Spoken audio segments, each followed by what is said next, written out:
নিচে বার সেকশন রয়েছে।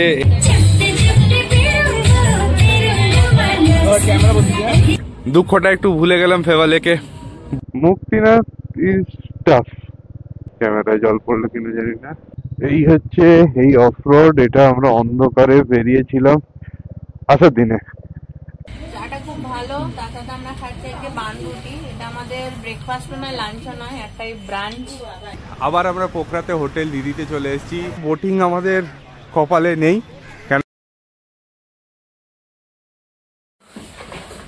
আমরা জমসমের হোটেল থেকে আজকে চেক आउट করেছি। আজকে পোখরার উদ্দেশ্যে যাচ্ছি। জমসমের হোটেলের ओनर ये भैया आपका नाम क्या है?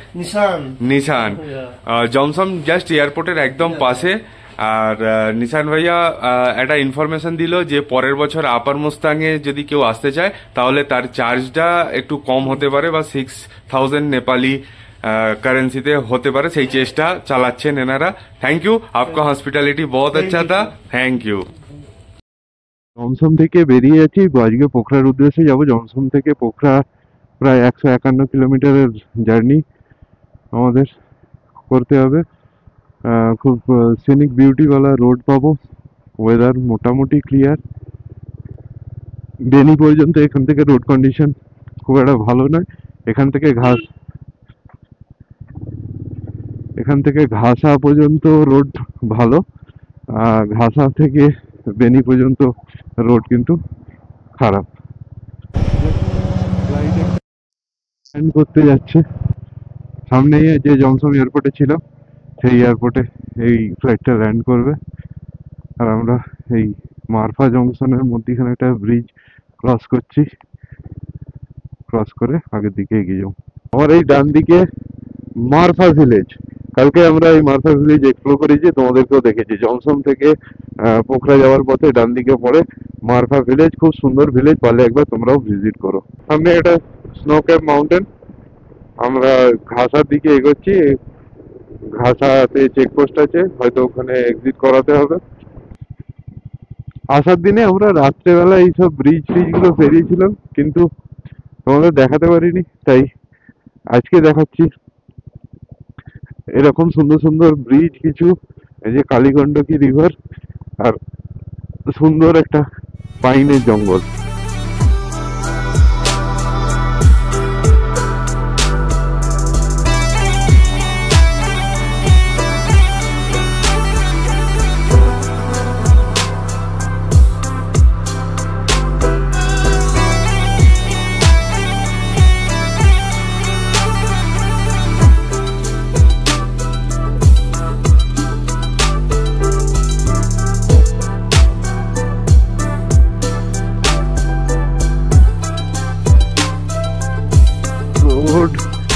কিরকম অফ রোড, ওরে বাবা রে, মাঝে মাঝে ভালো ভালো আর মাঝে মাঝে খারাপ।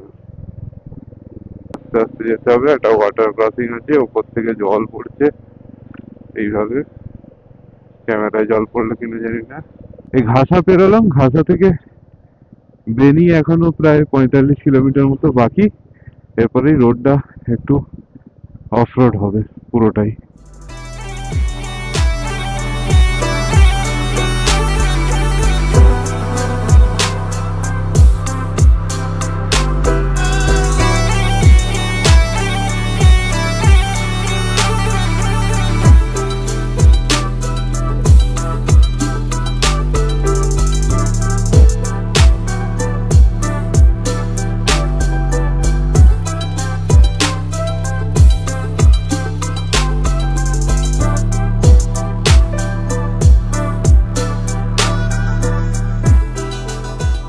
এইদিকে সিনিক বিউটিটা খুব ভালো, মানে ল্যান্ডস্কেপটা দারুণ, কিন্তু রোড তো একদম, মানে ওই যে বললাম না, বেনি থেকে ঘাসা আসতে গিয়ে ঘেসে ছুটিয়ে দেবে।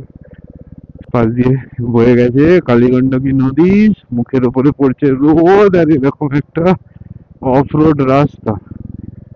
ডেডলি কম্বিনেশন হয়েছে। এত গুটি পুরো চাকাই, হ্যান্ডেল পুরো নড়ছে। দেখো রে নয়ন মেলে এই রাস্তার কি বাহার। আর এটা এই রোডটা দেখো, পুরো ক্লিফ হ্যাঙ্গার রোডের মতো রোড। ডান দিকে আমার কালী গন্ডকী রিভার। আস্তে আস্তে পেরো, আস্তে আস্তে পেরো। ঠিক আছে, খুব আস্তে,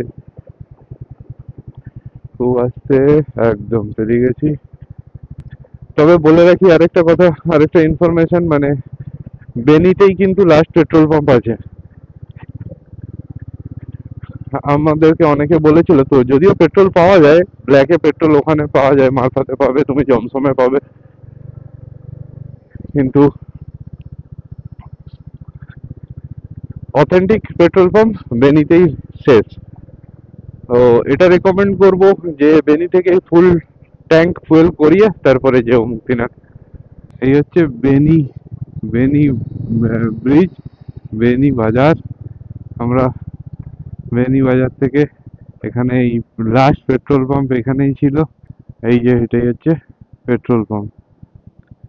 এটা হচ্ছে বেনি বাজার। আমরা পৌঁছে গেছি বেনি বাজারে, প্রায় ওই 3 ঘন্টা মতো, 3 ঘন্টা মতো সময় লাগলো। দিয়ে আমরা বেনিতে পৌঁছালাম। এই রাস্তা সোজা দিয়ে পোখরা চলে যাব। আর এটা হচ্ছে বেনি বাজার। বেনি বাজার, মেন বাজারটাকে বাইপাস করে বেরিয়ে যাচ্ছি। মেন বাজার ওইদিকে ছিল। এই যে এটা কালী গন্ডকী ব্রিজ।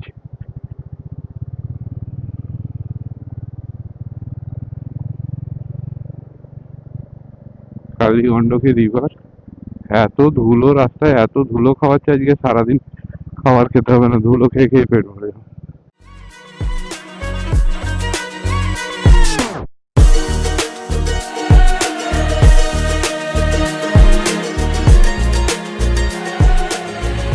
আমার খাজা ঘর পোখরা থেকে আর 60 কিলোমিটার পেছনে আমরা আছি।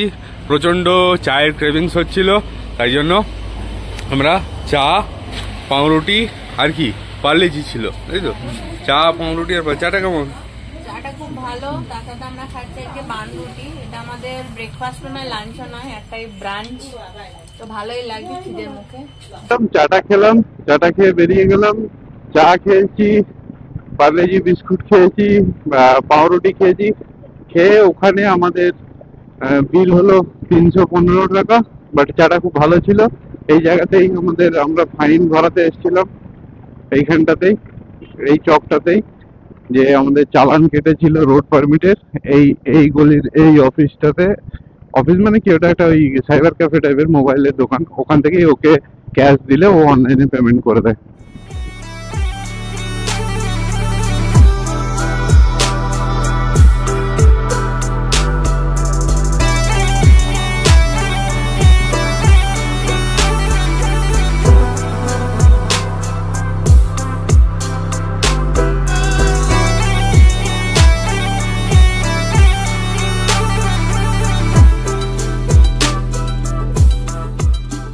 এটা হচ্ছে নয়াপুল মোড়। এই নয়াপুল মোড় থেকে গিয়ে ঘান্দরুকের দিকে যাওয়া যায়। Ghandruk is a must visit place. আমি তো বলবো অফরোড প্রেমী হলে ঘান্দরুক এসো। কি সুন্দর পাহাড়, তার পাশ দিয়ে রাস্তা, আর বাঁদিক দিয়ে নদী। মুক্তিনাথ থেকে আমরা জনসন থেকে 8টার সময় স্টার্ট করেছিলাম। অ্যাকচুয়ালি 8টাও নয়, পৌনে আটটা হবে, ওই সময় স্টার্ট করেছিলাম। এখন 1:30 বাজে। পোখরা আর হয়তো মোটামুটি 45 মিনিটের মধ্যে পৌঁছে যাব। একটু টাইম তো লাগলোই। আমরা অনেকবার দাঁড়ালাম, একটু চেন লুপ করতে হলো। গাড়িটা মানে বাইক প্রচুর লাফাচ্ছিল। টায়ার প্রেসার চেক করে দেখি না, টায়ার প্রেসার অনেক বেড়ে গেছে। পেছনে টায়ার প্রেসার হয়ে গেছে 44, সামনে হয়ে গেছে 36। তো আবার টায়ার প্রেসার গুলোকে কমালাম। আমি জেনারেলি সামনে 32 রাখি, আর পেছনে একটু লোড থাকে বলে ওই 38-39 রাখি। আমরা হেমজাতে পেট্রোল ভরাতে চলে এসেছি। আমাদের একটু ফুয়েল আপ করিয়ে নেওয়াই ভালো। পেট্রোলের বিল বানাতে এসেছি। 8.79 লিটার, 1400 টাকা নেপালি মানিতে হয়েছে। বিলটা বানিয়ে রেখে দিচ্ছি, পরে কাজে লাগবে হিসাব করতে। হোটেল দিদি। আবার আমরা পোখরাতে হোটেল দিদিতে চলে এসেছি। 3টের সময় আমরা পোখরায় এই হোটেল দিদিতে এসে পৌঁছেছি। আর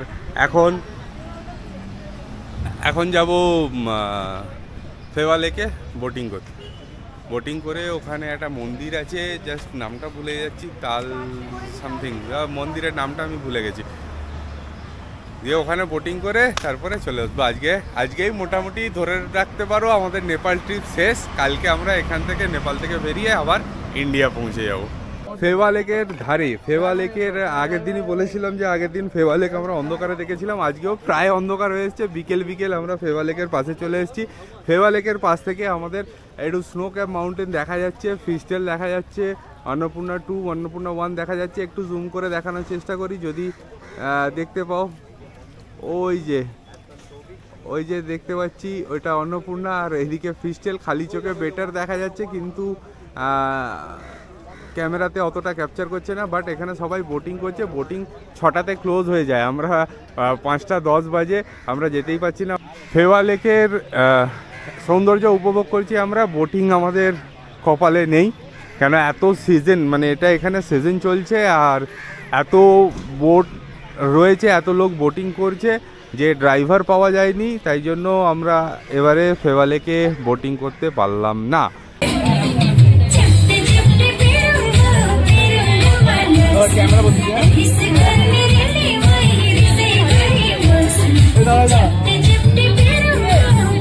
আজকের সন্ধ্যেটা আমরা দুর্দান্তভাবে এনজয় করে ট্রিপটা এন্ডের পথেই, তাই জন্য একটু খাওয়া দাওয়া করা হলো ফেওয়া লেকের পাশে, নাচ গান, মানে ওই রেস্টুরেন্টেরই রুফটপে বসে আমরা খাওয়া দাওয়া করলাম। নিচে এসে এরা একটু নাচা গানা করলো।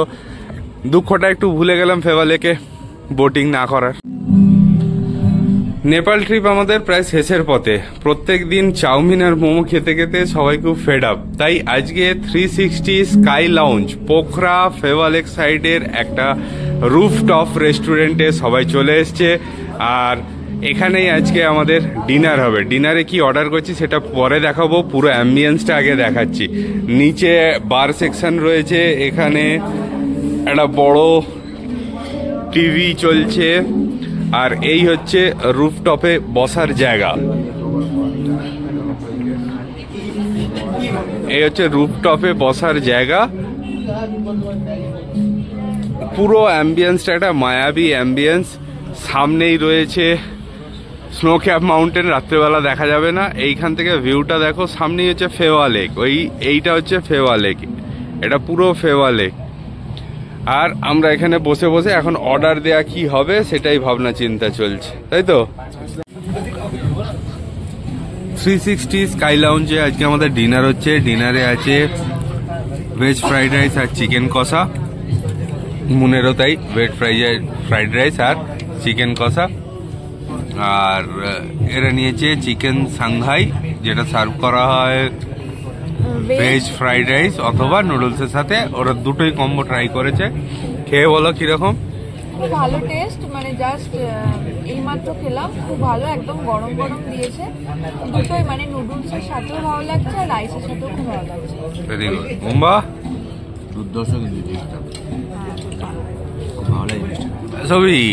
সবই খেয়েই যাচ্ছে, ভালো ভালো, মানে খুব একটা স্পাইসি নয়, ভালো টেস্টি। তাহলে এইভাবে আজকের দিনটা আমরা শেষ করছি একটা সুন্দর ডিনারের মাধ্যম দিয়ে। কালকে আমাদের একটা টাফ জার্নি আছে পোখরা থেকে মুজাফরপুর। দেখা যাক কতদূর আমরা কি এগোতে পারি, আগে এখান থেকে খাই আর যাই। তাহলে এই সিরিজটা যদি তোমাদের ভালো লেগে থাকে তাহলে প্লিজ লাইক শেয়ার আর কমেন্ট করে দিও, আর যদি খুব বেশি ভালো লেগে থাকে তাহলে একটু শেয়ার করে দিও। ওকে, টাটা ফ্রম 360 স্কাইল্যান্ড পোখরা। কালকে আবার দেখা হবে।